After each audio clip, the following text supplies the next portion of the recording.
안녕하세요, 청취자 여러분. 저는 30대를 한창 달리고 있는 여자로 최근에 알던 일을 확 뽑아버린 사건을 겪고 속이 시원해져서 사연을 공유해보고자 이곳을 찾아왔습니다. 물론 여기에 올려진 사연 전부를 소개해 주시는 건 아니라는 걸 알고 있지만 그래도 제 사연이 여러분들께 소개가 된다면 뿌듯하기도 하고 재미있을 것 같기도 하네요. 사람이 참 대외적인 모습, 겉으로 꾸며진 것만 보고 판단하면 안 된다는 것을 이 나이 먹도록 실감하지 못하고 있다가 이제야 알게 되었습니다. 제가 얼마나 바보 같은 삶을 살아왔는지를 깨닫고 알에서 깨어나오게 되었는데 아직도 알 속에서 꿈틀거리는 사람들이 많다는 걸 알게 되어 이렇게 글을 올려봅니다. 저처럼 알 밖으로 나오는 게 무서우신 분들이 있다면 부디 제 사연을 들어주시고 두려움을 이기고 그 자리를 박차 나오시길 바랄 뿐이랍니다. 도대체 어떤 일을 겪었길래 이렇게 비장하게 말을 하나 싶으시죠? 지금부터 제 사이다 같은 사연 목구멍으로 꼴깍 넘기실 수 있도록 이야기를 시작하겠습니다. 끝까지 저와 함께 달려주시면서 마지막에 저에게 꼭 잘했다, 용감하다 한마디씩 해주신다면 더할 나위 없이 기쁠 것 같습니다. 그럼 저의 제정신 아닌 시댁, 다시 한번 엉덩이를 발로 차주고 싶은 그 가족들의 이야기를 시작해 보도록 하겠습니다. 저는 어릴 적부터 부족함 없이 하고 싶은 건 뭐든지 할 수 있게 해주시는 부모님 밑에서 자라 구김살 없어 오냐 오냐 예쁘다는 소리만 들으면서 자랐습니다. 부모님께서는 그 어떤 사랑보다 더 귀한 사랑을 주시면서 저의 몸도 마음도 다치지 않게 보살펴 주시면서 저를 키우셨습니다. 저희 집은 상당히 재력이 있는 집안이었기 때문에 어릴 때부터 저는 가지고 싶은 것과 하고 싶은 것들을 부족함 없이 채우며 건강하게 자랄 수 있었습니다. 하지만 공부에는 그다지 재능이 없었기 때문에 부모님께서는 저에게 일찌감치 악기를 하나 가르쳐 주시기 시작하셨습니다. 남들 다 거쳐가는 피아노로 시작했지만 피아노는 재미가 없어서 그만두었고 어머니를 따라서 바이올린을 전공하게 되었습니다. 저희 어머니께서는 오랜 시간 바이올린을 연주하셨고 대학 강단에서 강의도 하셨던 재능이 출중한 분이셨기 때문에 저 또한 어머니를 따라 바이올리니스트가 되었습니다. 하지만 어머니처럼 거창하리만큼 실력이 대단하여 알아주는 전공자는 아니었고 그럭저럭 중간은 하는 연주자였는데 운이 꽤 좋았습니다. 제가 바이올린으로 엄청난 성공을 거두지 않아도 먹고 사는 데엔 문제가 없을 정도로 저희 집이 넉넉한 편이었거든요. 어머니네 집안이 대대로 부동산으로 부를 쌓아 오신 집안이었고 아버지께서는 국내 항공사의 임원직을 맡아 일을 하고 계셨기 때문이었습니다. 어머니의 집안에서는 평생 먹고 사는데 부족함이 없을 부를 쌓으셨기 때문에 저희 가족은 경제적인 여유로움에서 자유를 얻으며 살고 있었습니다. 저희 부모님의 걱정은 오로지 저 하나였는데 제가 사춘기를 지낸 이후부터 부모님께서는 세상에 월급쟁이만큼 안정적인 사람도 없다며 그런 남자를 만나라고 하셨습니다. 집으로 월급을 또박또박 가져다주는 직장에서 일을 하고 있는 사람을 만나라고요. 물론 부모님께서 말하는 직장이 평범한 기업은 아니긴 했지만요. 제가 대학을 졸업한 이후부터는 하루빨리 가정을 이뤄 평범하게 일상을 보내면서 살길 바라셨습니다. 제가 그렇게 모험적인 성격은 아님에도 불구하고 부모님 눈에는 평생 제가 어린아이로만 보이는지 든든한 남자를 만나서 부족함 없이 살길 바라셨습니다. 부모님의 등살에 저는 마치 결혼이 목표인 사람처럼 굴기 시작했고 제가 30살이 되자마자 선을 보러 다니기 시작했는데 마땅히 괜찮은 남자를 한 명도 만나지 못했습니다. 다들 하나같이 나이가 많거나 배가 나왔거나 머리숱이 많이 비었거나 나이가 비슷하면 성격에 문제가 있다거나 하는 불필요한 부분이 먼저 보이기 시작했습니다. 그러다 보니 선을 보러 다니는 것이 조금 지쳤고 제가 운명을 느낄 만한 사람은 이 세상에 존재하지 않는 건가 하는 생각까지 들게 되었습니다. 주위에서는 저에게 결혼정보업체에 가입을 해보라고 이야기를 하기도 하고 실제로 업체 측에서 가입 권유를 받기도 했었습니다. 하지만 그렇게까지 해서 돈을 써가며 남자를 만나고 싶다는 생각은 별로 들지 않더라고요.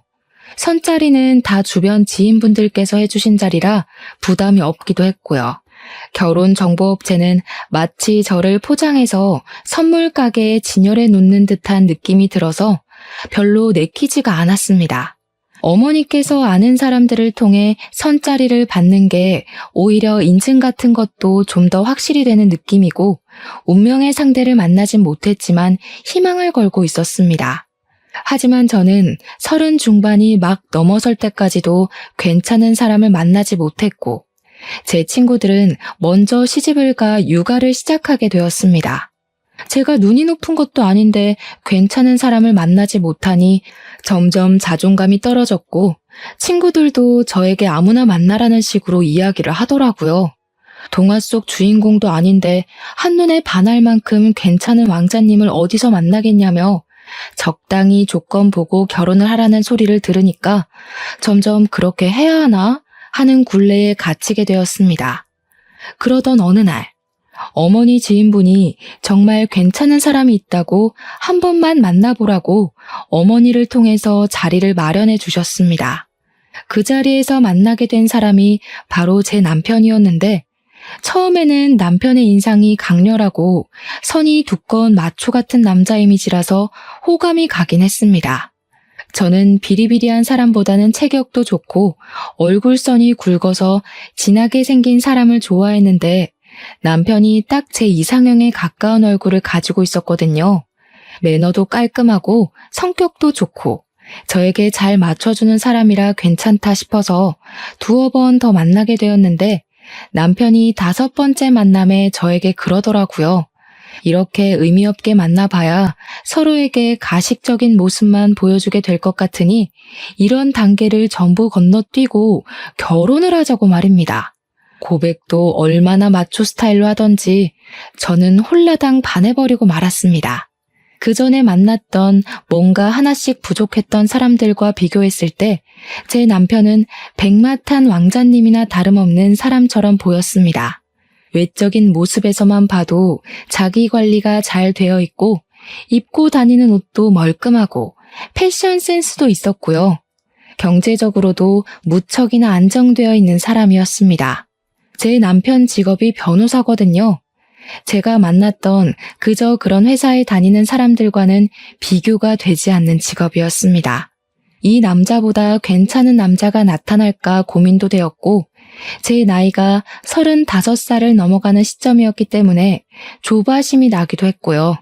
무엇보다 제가 철이 좀 없는 스타일이라 탱자탱자 놀기만 했고 바이올린만 그나마 열심히 하긴 했는데 바이올린으로 성공하지도 못했거든요, 사실. 영혼을 실은 그런 실력을 가진 사람은 아니라서 유명한 연주가도 아니었고 평범한 교향악단에 소속되어 있는 사람이었어요. 남편은 저에게 저 하나 먹여 살릴 능력은 되니까 같이 살자고 이야기를 하는데 우리 집에서도 제가 빨리 결혼을 하길 바라기도 했고 친구들도 그렇고 그냥 충동적으로 결혼합시다 하면서 고개를 끄덕이게 되었습니다. 결혼을 하기로 했다고 집에 이야기를 하니까 당연히 부모님께서는 너무나도 좋아하셨죠. 거기다가 직업이 변호사라고 하니 평생 돈 걱정은 없겠다고 하셨고요. 남편이 저희 집에 찾아와서 인사를 드리는데 아버지께서도 법조계 쪽으로 아는 분들이 꽤 많으셨기 때문에 남편에게 이것저것 물어보셨습니다. 자네는 어디 로펌에서 일을 하고 있나? 상속 전문? 기업 전문? 아니면 기업에 소속된 변호사인가? 아니요. 저는 땡땡 변호사 사무실에 있습니다. 아버지는 처음 듣는 로펌 이름인지 고개를 갸우뚱하시면서 어디에 있는 로펌이냐며 대표가 누구냐 이런 질문을 하셨는데 남편이 뻔뻔하게 대답을 하더라고요. 본인 대학 선배가 대표로 있는데 같이 하자고 해서 다른데 취업하기도 어렵고 그냥 거기 들어가서 사건이 들어오면 수임료 챙기면서 일을 하고 있다고 했습니다. 저도 남편이 변호사라는 것만 알고 있었지 한 달에 얼마를 버는지 얼만큼 일이 들어오는지까지는 모르고 있었기에 조금 놀랐죠. 남편은 거기서 말을 아끼지 않고 변호사들도 좋은 로펌에 가야 돈을 많이 버는데 자기는 그런 급은 아니라면서 며칠 동안 사건이 없는 날도 있어요 하면서 웃는 게 아니겠습니까? 그 말을 듣자마자 아버지의 표정이 상당히 미묘하게 구겨지는데 사건이 없으면 수임료도 없는 거니까 한마디로 무급이라는 소리를 하고 있는 게 아니겠습니까? 저는 남편이 너무 솔직하게 모든 걸 털어놔버린 바람에 놀라서 사례가 들리고 말았고 연신 기침을 뱉어야 했습니다. 그 이후에 상견례 자리를 가지게 되었는데 그 자리에서 이런저런 이야기를 나누다가 남편의 사무실에 사건이 없다는 이야기가 다시 한번 나오게 되었습니다. 남편은 부끄러움도 없는 건지 자신이 돈을 많이 벌지 못하는 변호사임을 계속 강조했고 부담스럽게 저희 집에 잘 부탁드린다는 이야기를 하더라고요. 아무래도 아버지께서 이리저리 아는 분들도 많으시고 국내 유명 항공사의 임원으로 계시니 콩고물이 떨어지기를 바라는 것 같았습니다. 저는 그 상견례 자리에서 그런 이야기가 나오는 것에 불편함을 느끼고 남편에게 조용히 그만하라는 식으로 이야기를 했는데 그걸 시모가 본 것 같았습니다. 시모가 눈을 뾰족하게 뜨면서 그 자리에서 저에게 핀잔 섞인 말투로 이야기를 하더라고요. 변호사 되는 게 뭐 쉬운 일인 줄 아니? 사건이 없으면 세상이 평화롭고 좋다는 뜻인 거지. 앉아서 악기만 다룬 애가 이 섬세한 직업을 뭘 알겠니? 악기를 다루는 일이 얼마나 섬세한 작업인데 우리 딸에게 그런 소리를 하십니까? 시모가 저를 꾸짖듯이 이야기를 하자 어머니께서 순간 발끈하셔서 시모에게 한 소리를 하셨습니다. 웃기게도 저를 잡아먹을 듯이 이야기하던 시모는 어머니께서 개입을 하자 바로 깨갱하시면서 서둘러 다른 주제로 말을 바꾸시더라고요. 어머니께서는 은근히 불편해하시고 시모는 눈치를 보는 상황이 지속되었지만 상견례 자리인 만큼 결혼에 대한 이야기를 나눠야 했기에 아버지와 시부는 조율을 하셨습니다. 결혼식은 어디서 할지, 손님이 몇 명이나 올지, 청첩장은 얼마나 찍을지 그런 상투적인 이야기가 오가고 식사 자리가 마무리되었습니다. 끝까지 어머니께서는 불편해하셨고 시모는 우리 집이랑 사돈을 맺고 싶긴 했는지 그런 어머니의 비위를 맞추시더라고요. 집으로 돌아오는 길에 어머니께서는 악기하는 걸로 트집을 잡는 집안이랑은 사돈 맺기 싫다고 말을 하셨는데 아버지께서 그런 어머니를 진정시키셨어요. 옛날 사람들은 악기하는 걸 그렇게 볼 수 있다고 노동이 최고인 줄 아는 사람들이 있지 않냐면서 그냥 이해하자고 하셨습니다. 아무튼 구색 맞출 거 다 맞춰서 결혼을 했는데 저는 결혼을 하고 나서 저에게 그런 시월드가 열릴 것이라는 생각은 꿈에서도 해본 적이 없었습니다. 신혼여행을 다녀왔는데 남편에게 누나가 둘이 있었단 말입니다. 그러니까 저에게는 신우가 되는 사람들인데 상상보다 더 뻔뻔한 철면피들이었습니다. 저한테 절대로 자기네들은 신우집 같은 거 안 한다고 할 생각도 없다고 하더니 신혼여행 다녀오자마자 선물은 없냐고 저보다 봉투를 더 반기더라고요. 제가 혹시 몰라서 사놓은 선물을 드렸거든요. 면세점에서 사온 보디 제품이랑 립스틱을 드렸는데 엄청 실망한 얼굴로 저한테 이게 전부냐고 물어보더라고요. 그럼 뭐 제가 신우들 주려고 백이라도 사와야 했었나요? 하고 말을 하고 싶었지만 꾹 참고 그게 요즘 유행이래요 하면서 얼버무렸습니다. 신우들이 저한테 본인들 나이가 40을 넘겼는데 지금 유행 따지게 생겼냐면서 구시렁거리더라고요. 자기들 나이에는 비싼 게 최곤데 하면서 둘이 손발이 어찌나 척척 잘도 맞던지 저한테 뭐라 할 때만큼은 절친 같았습니다. 시자 노릇 같은 거 안 할 거라고 하더니 안 하기는 개뿔이죠. 그러더니 신우가 저한테 요즘 유행하는 애들이랑 거리가 먼 것 같은데 별걸 다 챙긴다고 하더라고요. 제가 왜요? 하고 물어보니까 손톱에 네일아트 같은 것도 하나도 안 한다면서 누가 요즘 그렇게 손톱을 바짝 깎냐고 하더라고요.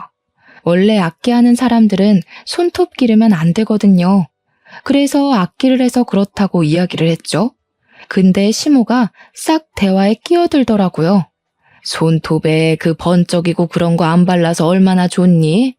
매니큐어 같은 거 바르면 쌀알 씻다가 들어갈지도 모르고. 우리 아들이 그런 밥 먹으면 안 되지. 그 말 듣자마자 손톱에 매니큐어를 잔뜩 바르고 싶어지더라고요. 어쩜 말을 해도 저렇게 기분 나쁘게 말을 할 수 있는지 참.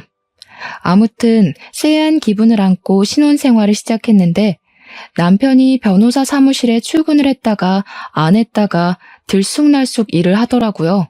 저는 교양악단에 소속되어 있었기 때문에 일주일에 5번씩 연습실에 나가야 했는데 시간이 유동적인 편이긴 했거든요. 오전 10시부터 오후 4시까지 연습을 하러 나갔죠. 근데 변호사면 저보다 당연히 바빠야 정상인데 너무 집에서 놀고 있길래 일 안 나가냐고 물어봤더니 폰게임이나 하면서 대꾸를 하더라고요. 요즘 일이 없어서 파리만 날려. 우리 사무실 월세 못 내가지고 건물주가 문 닫아버렸잖아. 뭐 잠금 장치 걸어놨던데?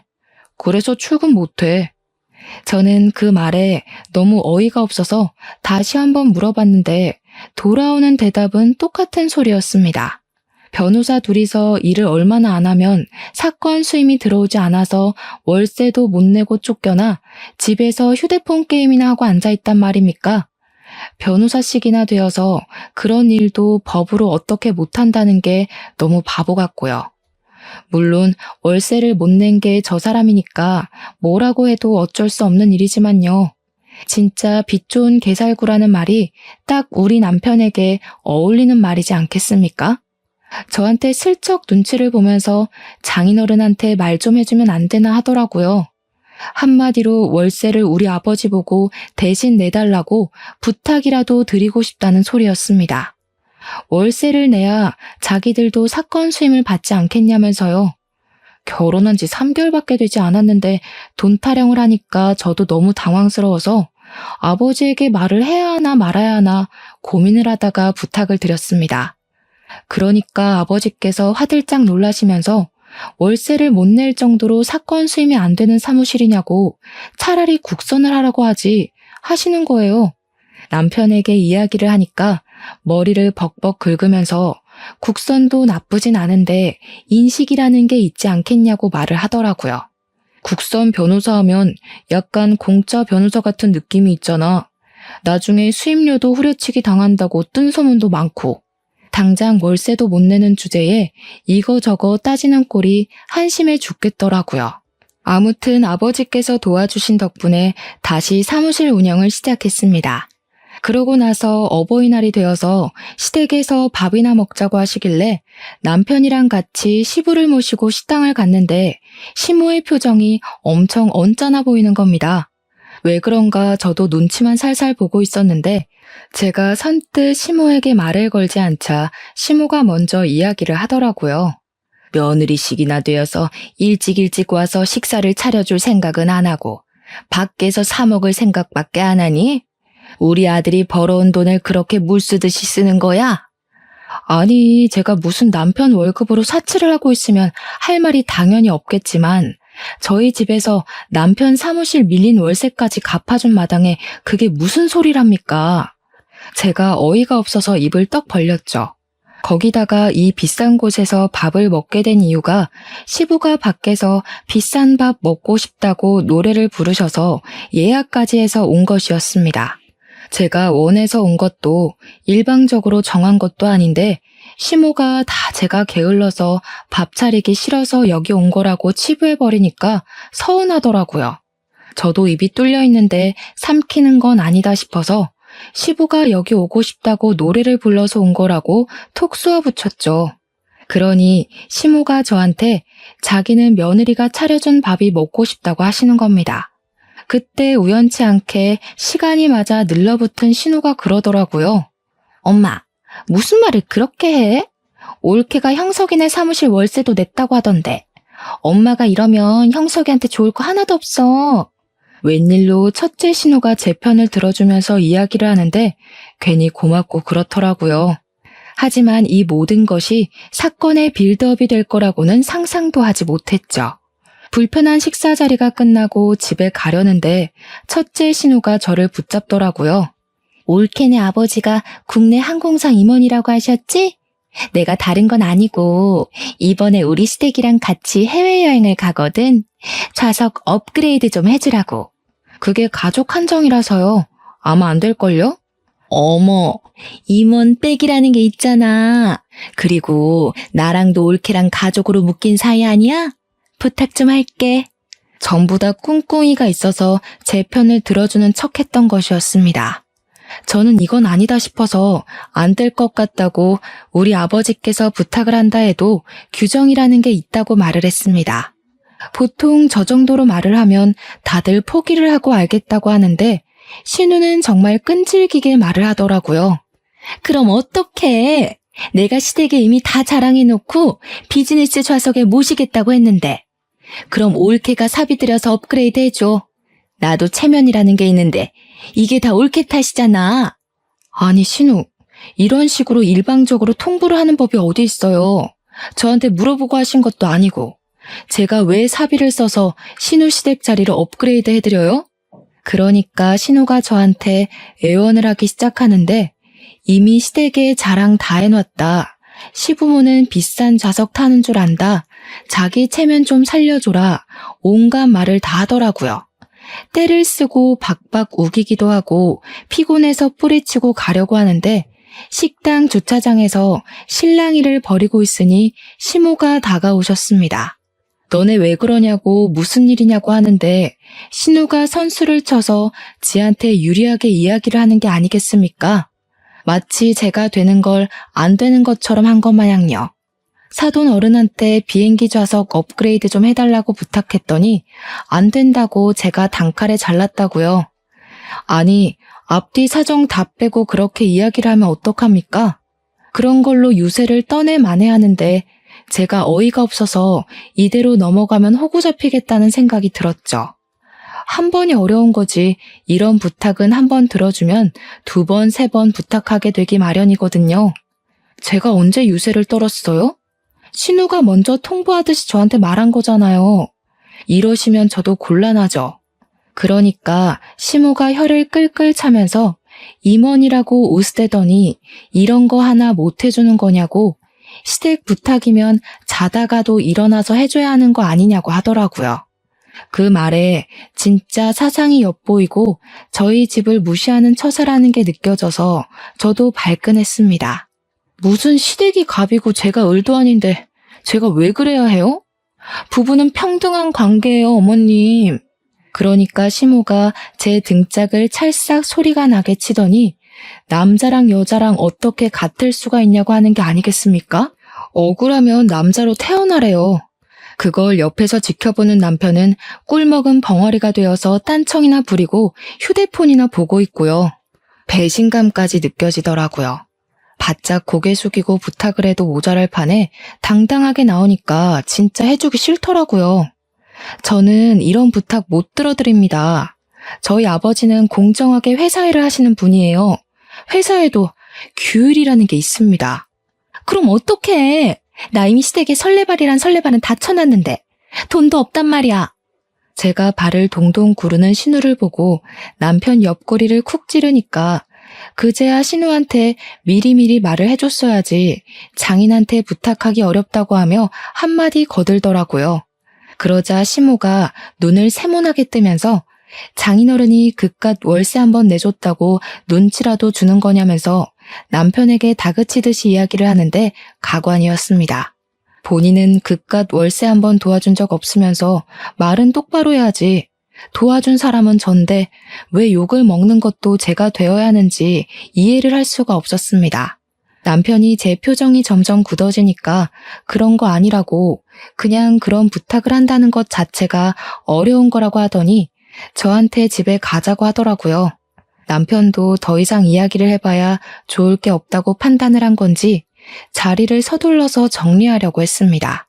차에 타서 집으로 오는 내내 제 표정이 한껏 구겨져 있었는데 남편은 눈치까지 밥 말아먹은 건지 나 잘했지? 이러고 있더라고요.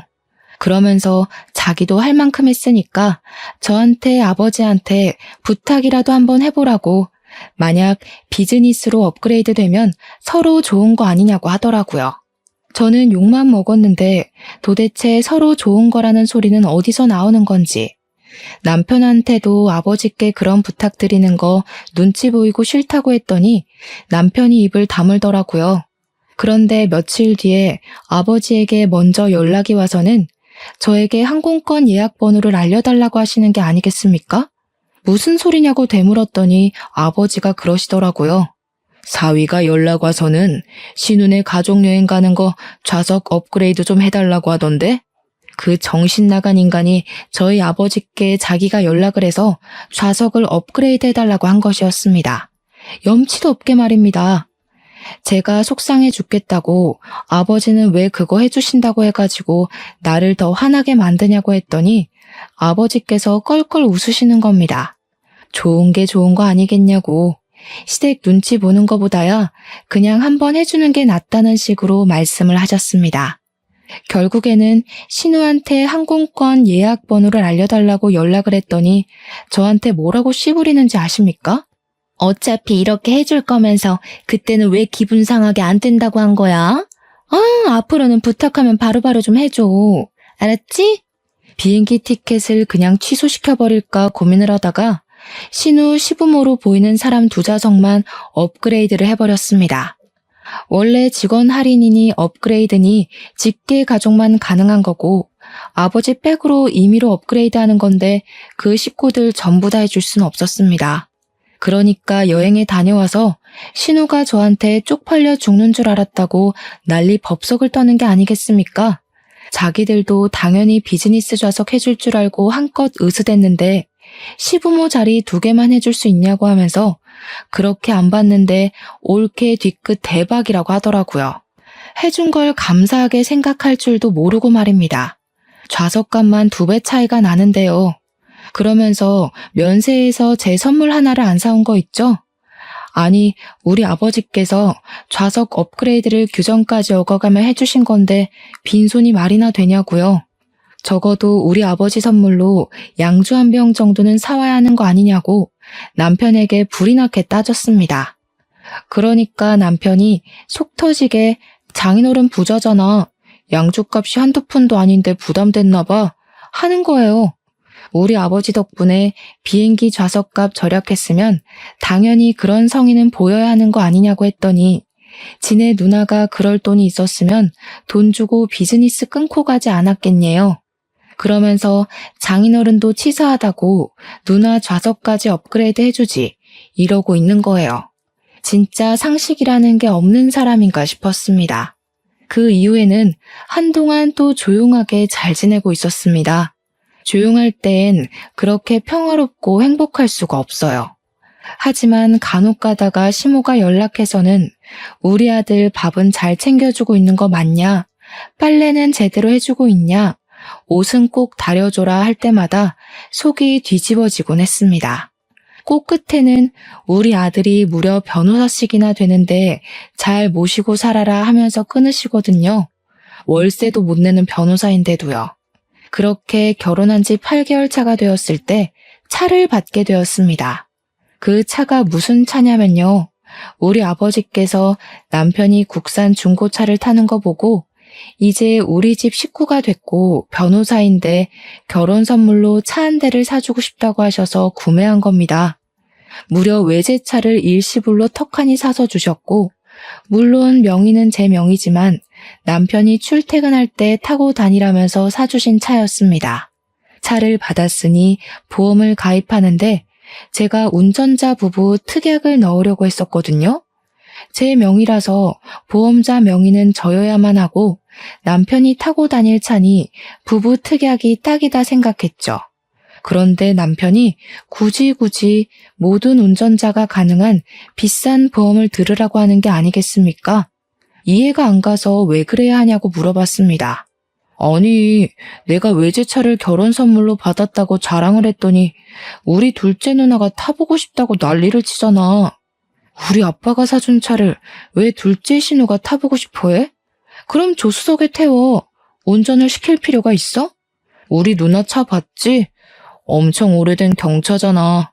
가끔 놀러 갈 때 기분 내고 싶다고 차 좀 빌려달라고 하길래 알겠다고 했거든. 이게 네 차야? 우리 아빠가 내 명의로 사준 차야. 너 출퇴근할 때 쓰라고 사준 차지만 내 명의 내 차라고. 그래, 말 잘했다. 장인어른이 나랑 결혼했다고 나 타라고 사준 차잖아. 나 타라고. 너 진짜 돈 가지고 사람 치졸하게 만드는 구석이 있다? 당신이야말로 너무한 거 아니야? 어떻게 새 차가 나오자마자 신우를 빌려준 애 만에 그런 소리를 할 수가 있어. 당신 출퇴근할 때 기살라고 사준 차라고. 신우들한테 빌려주지 말고 절대로 난 싫으니까 보험은 내가 알아서 들 거야. 알겠어? 저도 너무 화딱지가 나서 남편한테 소리를 지르면서 이야기를 했습니다. 그러고 나서 운전자 부부만 가능하게 보험을 넣고 몇 주간 별 탈 없이 시간을 잘 보냈단 말입니다. 하루는 어머니께서 차 구경도 하고 싶고 얼굴도 보고 싶으니까 근교에 있는 카페에 가자면서 주말에 연락을 하신 거예요. 저랑 남편이랑 둘 다 같이 나오라고 맛있는 거 먹고 기분도 내자고 하면서 시간 약속을 잡으시길래 남편한테 이야기를 했습니다. 어머니께서 나오라고 하니까 준비하라고 했더니 남편이 엄청나게 당황하면서 오늘? 지금? 당장? 갑자기 이러면 어떡해? 하는 겁니다. 왜 그러냐고 어차피 오늘 일정도 없고 집에서 그냥 놀고 먹는 거보다 밖에 나가서 바람 쐬는 게 좋지 않겠냐고 했더니 남편이 제 눈치를 보더라고요. 밖에 나가기 귀찮은데 그냥 쉬고 싶은데 하면서 뭉구적 거리는데 빨리 옷 입고 나오라고 차키 내놓으라고 시동 걸고 기다리겠다고 했습니다. 그러자 남편이 딴청을 부리기 시작하는데 느낌이 진짜 쎄하게 들더라고요. 차키 어디 있냐고 제 차 물어보는데 대답을 하지 않길래 설마 신우한테 빌려준 거냐고 물어보니까 남편이 그러더라고요. 누나가 조카들이랑 조카 친구 가족이랑 놀러를 가는데 차 좀 빌려달라고 하는데 그럼 어떡해. 짐도 워낙 많고 또 경차라서 고속도로 달리기가 위험하다고 하는데 조카들 사고라도 나면 큰일이잖아. 네가 책임질 것도 아니고. 도대체 내가 책임을 왜 져야 하니? 그러면서 부부싸움을 제대로 하게 되었습니다. 너무 염치 없다. 보험은 어떻게 한 거냐? 왜 나한테 상의 한마디도 없이 그런 짓을 하는 거냐고. 나를 우습게 보는 거냐고 소리를 꽥꽥 지르면서요. 남편도 할 말이 없고 자기 자존심은 상하니까 저한테 친정 식구들을 만나든 말든 마음대로 하라면서 방문을 쾅 닫고 들어가는 게 아니겠습니까? 결국 저는 너무 짜증나서 아버지께 전화를 걸어서 저를 좀 데리러 와달라고 부탁을 드렸습니다. 제가 짜증나서 정신 나가겠다고 막 울어대니까 부모님이 저 데리고 드라이브를 시켜주셨어요. 그리고 그 자리에서 모든 이야기를 털어놓았습니다. 어머니께서는 정말 경우 없는 집안이 아닐 수가 없다면서 날이 갈수록 마음에 드는 구석이 없다고 화를 씩씩 내셨고 아버지는 아무 말씀도 없으셨습니다. 결혼한 지 1년도 채 되지 않은 시점에 이런 일이 생기니까 저도 너무 속상했습니다. 그런데 진짜 더 짜증이 나는 건 첫째 신우고 둘째 신우고 둘 다 염치는 밥 말아먹은 문외한이라는 점이었습니다. 둘째 신우가 차 빌려가는 거 말고는 다른 문제가 없었기에 그나마 정상인가 싶었는데 그것도 아니더라고요. 둘째 신우가 시집을 제일 먼저 가서 딸이 하나 있었는데 그 시조카가 초등학교 3학년이었습니다. 저한테 악기를 배웠으면 좋겠다고 하면서 저에게 자기 딸이 잘하는 악기를 찾아달라는 게 아니겠습니까? 저만 해도 이것저것 다 배워보고 결정을 했던 거라 신우에게 이야기를 했더니 막무가내로 저에게 악기를 찾아달라고 생떼를 쓰더라고요. 시조카가 뭘 잘할지 제가 어떻게 알겠냐고 하면서 저도 바이올린 말고 다른 악기는 다룰 줄 모른다고 거절을 했더니 글쎄 저에게 교향악단에 한번 데려가 주래요. 거기 가면 악기 많지 않냐면서 한 번씩 해보면 찾을 수 있지 않겠냐는 겁니다. 진짜 쇼킹하죠? 다른 악단 사람들의 악기를 한 번씩 연주해보게 하면 어울리는 악기를 찾을 수 있지 않겠냐는 말이 너무 비상식적이고 무식하게 들렸습니다. 여기 계신 분들 다 프로이시고요. 자기 악기를 남의 손에 맡기는 일은 절대로 하지 않으세요. 그러니까 까다롭게들 군다면서 구시렁거리는데 그 정도는 상식 아닌가 싶더라고요. 뭐든 자기 손탄 물건은 남에게 빌려주지 않는 법이지 않겠습니까? 아무튼 악기를 배우고 싶다고 하길래 제가 그럼 바이올린을 배우겠다고 하면 직접 가르쳐 줄 수 있다고 하니까 저한테 쓰다 남은 악기 없냐고 하더라고요. 악기값이 비싸서 얼마나 배울지도 모르는데 돈 주고 사기가 아깝다고 그래서 제가 그냥 딱 잘라서 말을 했습니다. 돈 걱정하실 거면 악기는 하지 않는 게 좋겠다고요. 유지비에 레슨비에 악기값에 돈 엄청 깨지는 일이라고 말입니다. 그 이후에 돈이 많이 든다는 말에 오기가 생긴 건지 뭔지 저한테 음악 쪽 일을 시키고 싶은데 싸게 후려칠 수 있는 방법 좀 알려달라고 둘째 신우가 쪼아대고 첫째 신우는 둘째 신우만 차 빌려주냐고 본인들도 빌려달라고 닥달을 하고 거기다가 시모는 자기 아들이 왜 이리 말랐냐면서 변호사 마누라씩이나 됐으면 사건을 좀 턱턱 물어와야 하는 거 아니냐면서 제정신 아닌 소리를 아무렇지 않게 하더라고요. 결혼한 지 1년쯤 되었을 때 저는 빠질 데도 없는 살이 5kg나 빠져 있었습니다. 보다 못한 우리 어머니께서 이혼하고 다시 집으로 돌아오라고 하셨고요. 제가 교행 악단 정기 공연을 준비하는데 계속 전화해서 방해하고 일을 시키려고 하고 마음에 안 드는 티를 팍팍 내니까 너무 지쳐버린 거죠. 남편이 중재라도 하면 다행인데 계속 우리 가족한테 그것도 못해줘? 이 말만 반복하고요. 참는 자에게 복이 있다고 정말 제대로 기가 막히게 복수를 하면서 새 인생 찾아갈 기회가 생겼습니다. 저희 결혼 1주년 기념일쯤 시부모님 결혼 40주년이랑 겹치는 바람에 온 가족이 해외여행을 가자고 말이 나온 겁니다. 당연히 저에게 온 가족 좌석을 비즈니스로 업그레이드 해오라며 항공권 구매까지도 저에게 해달라고 하더라고요.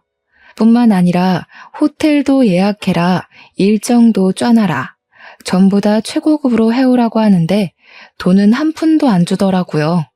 제 돈으로 다 예약하라고 자기들은 몸만 가겠다는 거죠.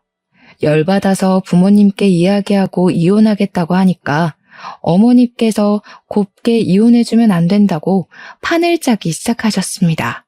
비행기는 편도로만 끊어놓고 좌석도 날개 쪽 좌석으로 제일 시끄럽고 풍경도 안 보이는 곳으로 구매를 했습니다. 호텔도 엄청 고급스러운 호화 호텔 옆에 딸린 허름한 2성급 비즈니스 호텔로 잡았는데 모텔보다 못한 수준이더라고요. 여행 준비는 제가 하겠다며 시댁에 떵떵 큰 소리를 쳐놓고 고급 호텔에 비즈니스 좌석을 끊어놓은 것처럼 뻥까지 쳤습니다. 그리고 여행 당일에 공항에 모여서 출국 심사를 하는데 제가 일부러 유효기간이 만료된 옛날 여권을 들고 갔습니다. 당연히 심사에서 걸리게 되었고 저는 만료된 여권으로는 비행기를 탈 수 없다고 쫓겨나게 되었습니다. 시댁 식구들이 다들 한 소리씩 하는데 웃음을 꾹 참고 집에 새 여권 있으니 다음 비행기를 타고 가겠다고 먼저 들어가 계시라고 이야기를 했습니다. 우리 연세 쇼핑하기로 했잖아. 나 카드 없는데. 카드 줘. 저는 고분고분하게 미리 전날 정지시켜 놓은 신용카드와 해외 나가서 밥 사 먹고 있으라며 선불 카드를 남편 손에 쥐어주었습니다. 비행기 타러 들어가는 걸 배웅하자마자 바로 변호사 사무실로 달려가서 이혼 소송을 시작했고요. 면세 쇼핑 중인 건지 남편이 전화가 와서는 카드가 안 긁힌다고 뭔가 잘못된 것 같다고 하길래 놀란 척하면서 알아보겠다고 연기를 했습니다. 정지된 카드로 뜬다고 호들갑을 떨길래 일단 당신 카드든 신호카드든 아무거나 긁으라고 이야기를 하면서 막 달래주었죠. 웃음 참느라 혼났네요. 그러더니 2시간 뒤에 전화가 와서는 이번에는 비행기 좌석이 이상하다고 하는 겁니다. 비즈니스 좌석이 아니라 일반석, 그것도 날개 쪽으로 배정을 받았다면서 빨리 장인어른에게 연락을 해보라고 하더라고요. 10분 뒤에 아무렇지 않게 연기를 하면서 남편에게 전화를 걸었습니다. 어떡하지? 비즈니스 좌석을 산 사람들이 많아서 우리처럼 공짜로 타려는 사람들은 뒤로 밀려서 일반석에 배정을 받게 된 거래. 다들 구시렁거리는 소리가 전화기 너머로 들리더라고요. 진짜 얼마나 웃기던지 눈물까지 났습니다.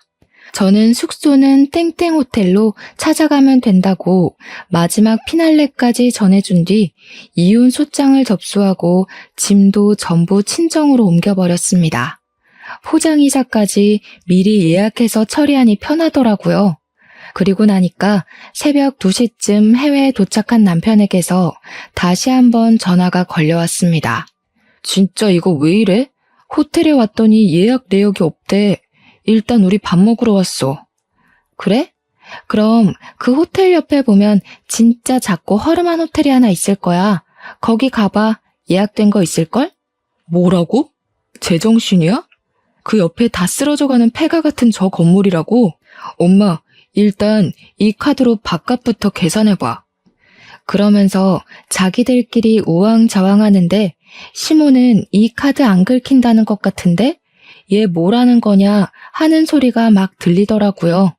말도 안 통하는데 되는 일이 하나도 없다면서 시부모의 남편의 신혼의 가족들까지 전부 난리가 나는 소리를 전해 들었습니다. 다들 영어 한마디를 제대로 하는 사람이 없는 건지 계속 의사소통이 안 된다고 불평을 하길래 제가 친절하게 설명을 해주기로 마음먹었죠. 빈대처럼 들러붙는 당신네 가족들 전부 쫓아내기로 했어. 집 정리도 다 했고. 이혼 소장 보냈으니까 한국 돌아오면 확인해. 여권 일부러 만료된 거 들고 갔는데 눈치 못 채더라? 표지색이 다른데. 그리고 비행기? 내가 정신 나갔다고 10명짜리를 전부 비즈니스로 끊니? 너네 가족 염치 없다.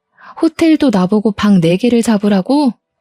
허름한 모텔로 1박만 예약 잡았으니까 내일부터는 호텔도 알아보도록 해. 아, 맞다.